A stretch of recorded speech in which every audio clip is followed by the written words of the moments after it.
Major funding for Florida Matters comes from the Mosaic Company, a leading producer of fertilizer made from phosphate, a natural resource found in Florida.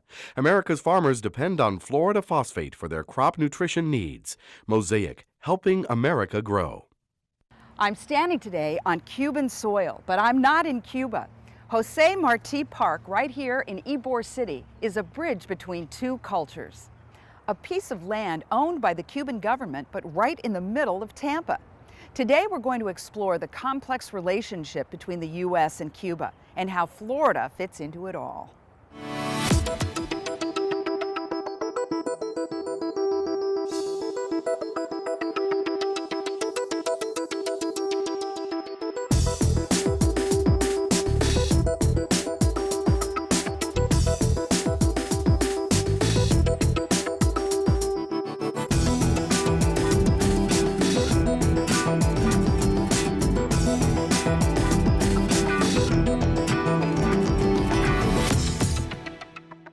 Hi, I'm Irene Mayer, and welcome to Florida Matters. This small piece of land in Tampa's Ybor City is owned by the Cuban government and was purchased in 1957 to honor the Cuban patriot Jose Marti. He's considered by many the apostle of Cuban independence.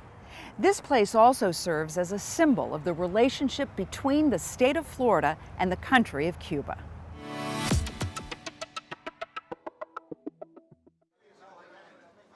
Florida has a long history with Cuba.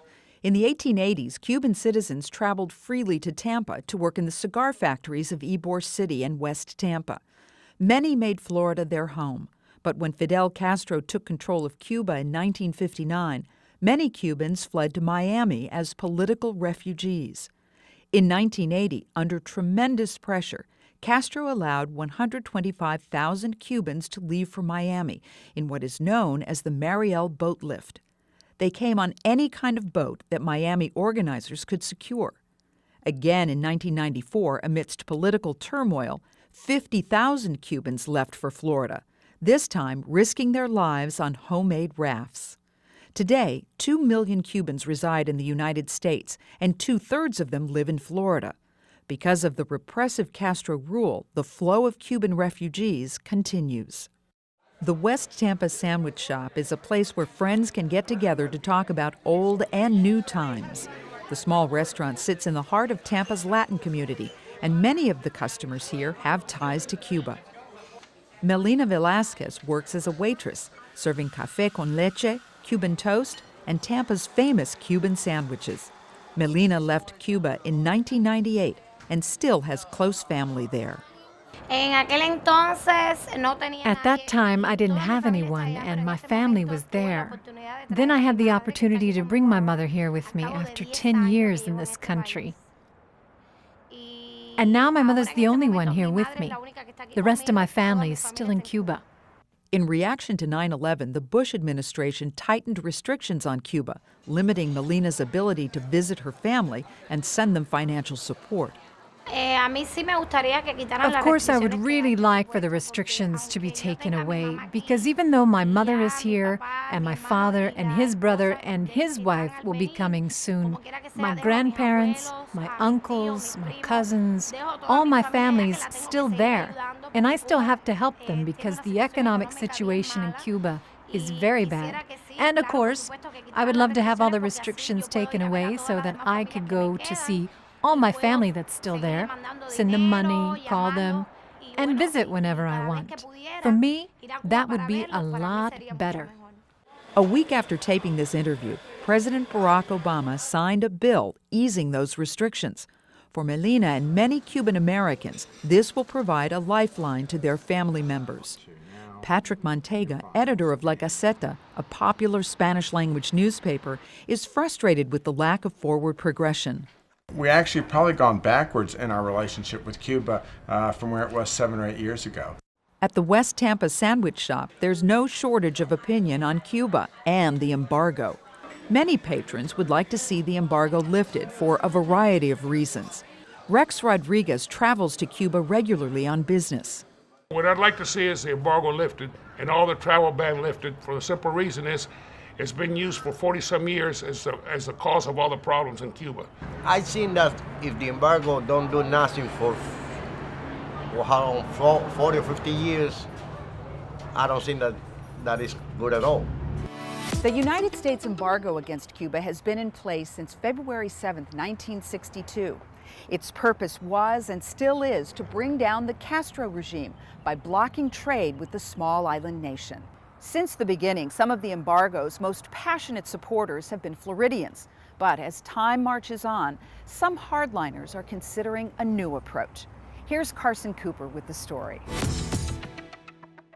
With a focus on ousting Fidel Castro, Miami's Cuban exiles became major players in Florida and U.S. politics. Ronald Reagan was among the first presidential candidates to recognize their influence. Since then, presidential hopefuls have made it a point to address their concerns. One of the purposes of the embargo, signed by President Kennedy, was to punish Castro for siding with the Soviet Union. Now the Cold War is over, the Castro regime is still in place, and the U.S. embargo against Cuba is 47 years old. From the beginning, it has been these original exiles who have led the fight to keep the embargo intact. The fact that they represent a large voting bloc in an important swing state ensures that they are not ignored. Tampa attorney Ralph Fernandez is one of those Cuban exiles. He has always been a proponent of the embargo until now. In a perfect world, I would have wanted the Cubans and the Cuban Americans to have gotten together and gotten rid of Fidel long ago. But that's not how it happened. Castro won. We're 50 years into it. We've got a lot of problems. So what do? We support contact. We support engagement. Andrew Solero is also a post-revolution exile. He has a successful furniture business in Ybor City. I hear rumors and things like that they want to make some kind of relation between the two countries. And, at the beginning I'll probably be opposed to it, but the more I think about it, I may have an open mind and listen to see what they plan to do. What is the objective? The objective is a transition in Cuba. Are we going to get a transition to democracy in Cuba? No. We got to try some other things. We got to try different ideas. And if we take the embargo down and it works and it's good for our country, maybe it liberates our country. Maybe it helps our revolution within Cuba for people to say, hey, this is good. American is good. And Castro doesn't have the chance of Raul Castro to blame the United States anymore for their mistakes and for they don't have anything to eat. Now he's going to have to go and face reality. It's not the embargo. It's the government in Havana. It's the Cuban government who's holding the people down. Ralph Fernandez says his stance has changed because the situation has changed. Fidel Castro's gone. He was a stumbling block. The reason I say that is while he was there, you cannot reward someone like him by engaging him. It affects the core of our values. If we reward a murderer, a dictator, a tyrant, and an exporter of all of that by engaging him. But he's out of the way. A lot of the old people like me that comes from the 60s, we think that way. Maybe we are getting soft a little bit. And in Miami today, I think if we really try to find out, it would be a 50-50. Changing the embargo would be sad for maybe 10 or 15% of the Cuban Americans who still hold hope that through some tough stance, a miracle will happen and we'll be able to go back to Cuba. According to Patrick Mantega, Florida may have an uphill battle for business if the embargo is ever lifted. Because Florida really is the home base for the population that has kept this relationship between Cuba and the U.S. chilled. Florida has probably the worst relation of any state with Cuba. But Fernandez says the U.S. has bigger reasons to change its relationship with Cuba. What is the problem? The problem is a long-term event going on in Cuba right now. In our absence, China's come in and invested tremendous amounts of money. China is making a concerted effort to take over Cuba. If we don't do something radical in Cuba, which may not be a perfect scenario, which may not be a change to democracy as we wish it, But as long as we keep China out and we keep some level of control and contact with Cuba, we'll avoid a great, big problem 2 decades from now. President Barack Obama says he is willing to engage the aging revolutionary Raul Castro to see if positive advances can be made. And Cuban Americans, even the old guard, are watching and hoping for the best. Now we got to see what's going to happen with this new administration. You know, a lot of people is expecting a lot of things. A lot of people is going to expect miracles to happen. That's not going to happen. I'm going to give Obama the benefit of the doubt. And I want to wait to see 6 months to a year what kind of situation we're going to be in. Not only in my country, in this country. Yes, I'm going to give it the benefit of the doubt. I got to go ahead and respect him as my president, give him a chance to prove what he can do, and if he doesn't, then in 4 years, we're going to have to talk. For Florida Matters, I'm Carson Cooper. At one time, a Cuban citizen could board a steamship, travel to Tampa, and work in one of Ybor City's cigar factories. But by the time of the Cuban Revolution, freedoms like that had vanished. Roberto Quiros was born and raised in Havana, but by the time he was 24, he was desperate to reach Florida. Roberto Quiros is a Cuban American. He lives in West Tampa with his wife and 2 daughters and works here at the El Pino tire shop. He's living the American dream, but to get here, he had to endure a nightmare. In 1994, Cuba erupted in political turmoil. 50,000 Cubans took advantage of the distraction, built rafts of inner tubes and canvas, and set out on a 90-mile journey toward freedom. Roberto's story is their story. Originally from Havana, Cuba, and I came over here on a raft. We asked him if he was ever afraid. Afraid? A couple of times, but once you make that choice, once you make that decision, it's no turning back. There were 11 people on Roberto's raft. They lost their food supply on the first night. On the 3rd day, they ran into another raft with 10 people who had been in the water for days. They tied their rafts together. The morning of the 4th day, we picked a girl up, a beautiful girl. I've been in the water for 3 days, floating by itself on a raft. And she has seen her husband, her brother-in-law, and the brother-in-law's wife sunk. And she was devastated. I mean, you couldn't even ask her a question because she wouldn't even know what to say. On the 5th day, they were rescued, picked up by the U.S. Coast Guard, and sent to Guantanamo. We asked Roberto why he would risk his life to come here. This is the greatest country in the world. No wonder everybody wants to come out here. It gives you an opportunity to be your own. It gives an individual, as an individual, an opportunity to succeed. Roberto invited us to his home in West Tampa. It is important for him to tell his story. The wind started picking up really hard, so we had only 1 oar. And the guys, we started talking, let's make a sail with the canvas. Wherever the wind blows, I said, let's go. So I grabbed the oar and put it in between my legs here and held it, right? And we put the canvas on top, and 2 other guys were holding the canvas as a sail. And started picking up, you can see the raft barely hitting. Now, at this point, it's really windy, but the wave was not that high. You ask me why. So, and the raft is moving. Where we were going, I have no idea. I remember I was trembling, it was so cold. I was trembling, and a friend of mine just grabbed me from the bag and held me. So, oh man, because I was wet from holding everybody was in the back of the raft, and the waves, I hit them, and so I was all wet, and I was shaking. So this buddy of mine just grabbed me from the bag and said, I'm a little bit drier than you. I mean, I'm trying to keep you warm. I'll never forget that. Roberto's brother came by raft as well at the same time, but Roberto didn't know it until they met up in Guantanamo. He was not supposed to go. No. He didn't want to come. I never want to come. He went to the beach to see if he would find me or help somebody bring a raft over there, and they help the guys, him and a friend of his, help the guy put the raft and they leave. And there's two other guys struggling and say, oh man, we need two more guys to help me out. And I said, you don't need two more, you need just one, me, that's it. Roberto and his brother remember how bad it was in Cuba.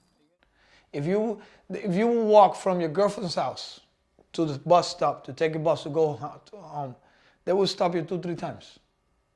3 blocks away. Where are you coming from?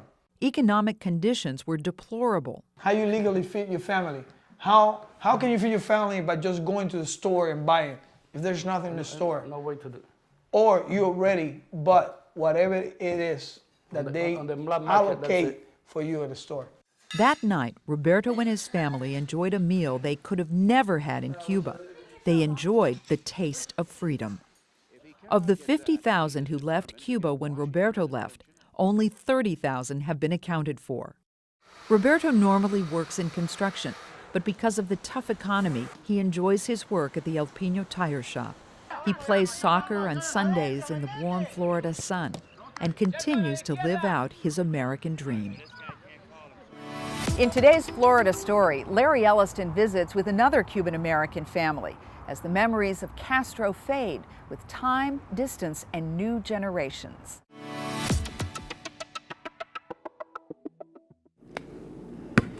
East of Tampa, 2 kids at play in a Florida suburb, 8-year-old Samantha Garritex and her brother, 6-year-old Andrew. Maybe the only conflict they know in their young lives, who can keep the ball longer. Pass the ball back. Samantha and Andrew are a generation far removed from a world in which their own parents grew up. Ernie and Yvette were college sweethearts. Born in Miami, both are first-generation Cuban Americans whose own childhoods centered on parents who fled their island homeland and the reign of Fidel Castro. Tonight, Ernie's sister, Marilyn Garritex, has stopped by for dinner. He couldn't get the bag open. Dinner conversation was mostly about school. He's tiny. Unlike the days when Ernie and Marilyn and Yvette were kids, there was no talk around the table of Cuba. But Aunt Marilyn doesn't want her niece and nephew to forget the hardships once faced by their grandparents or the pursuit in America of their hopes and dreams.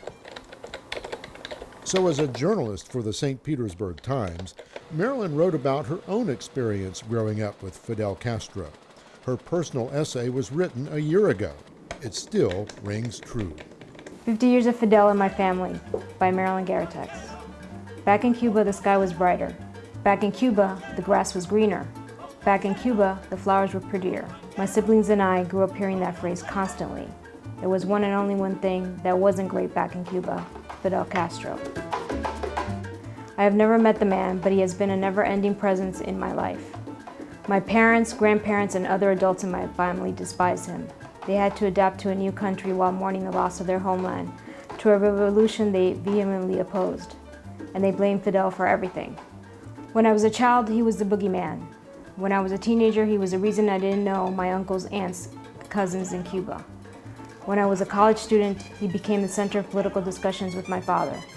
And when I became a journalist, he was the focus of bad newspaper stories written by people who didn't understand Fidel and what he had done. At least that's what my father said. I'd explain that the stories were striving to present the facts and allow people to judge for themselves. Papi was never swayed. He had one response: he's Fidel.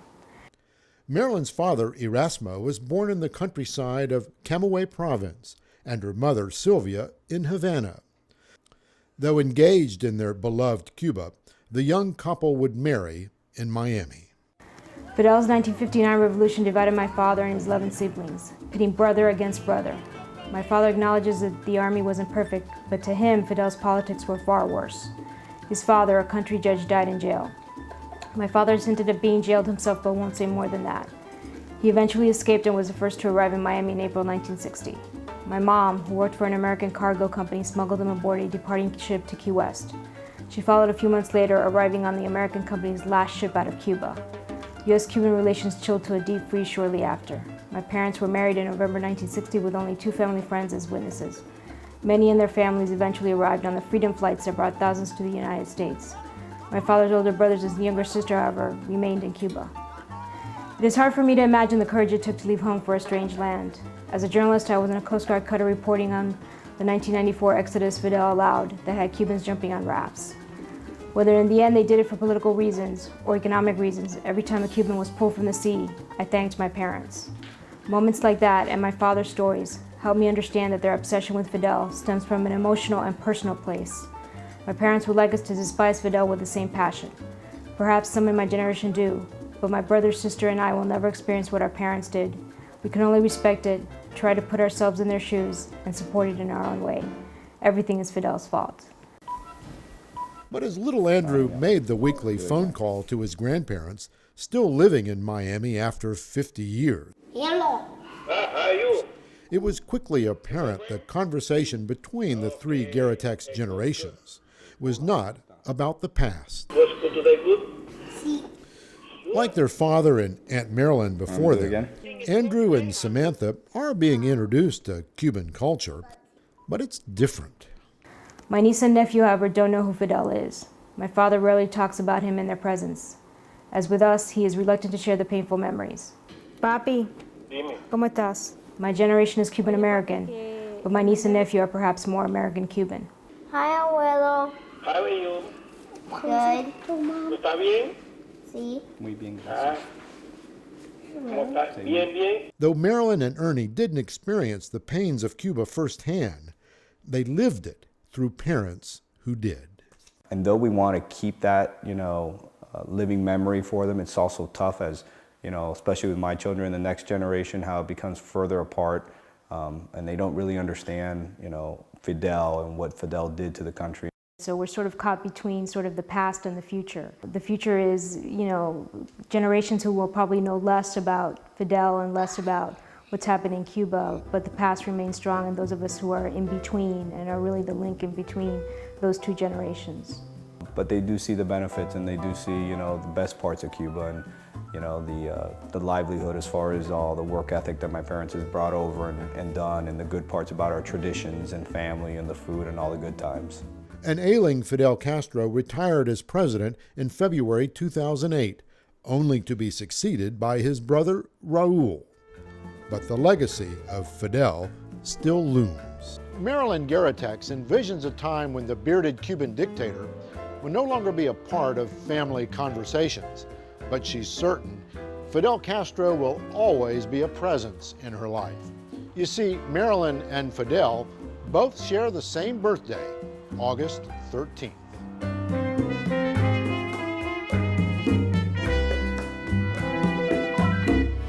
Thank you for joining us for Florida Matters. To comment or join our discussion on Cuba, go to wusf.org/Florida Matters.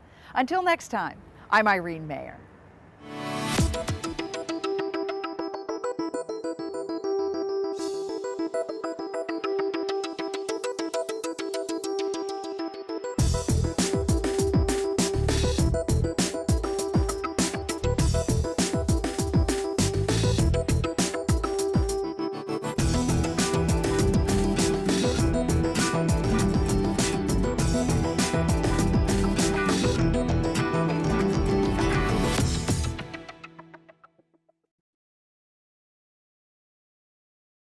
Major funding for Florida Matters comes from the Mosaic Company, a leading producer of fertilizer made from phosphate, a natural resource found in Florida.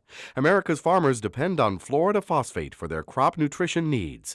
Mosaic, helping America grow.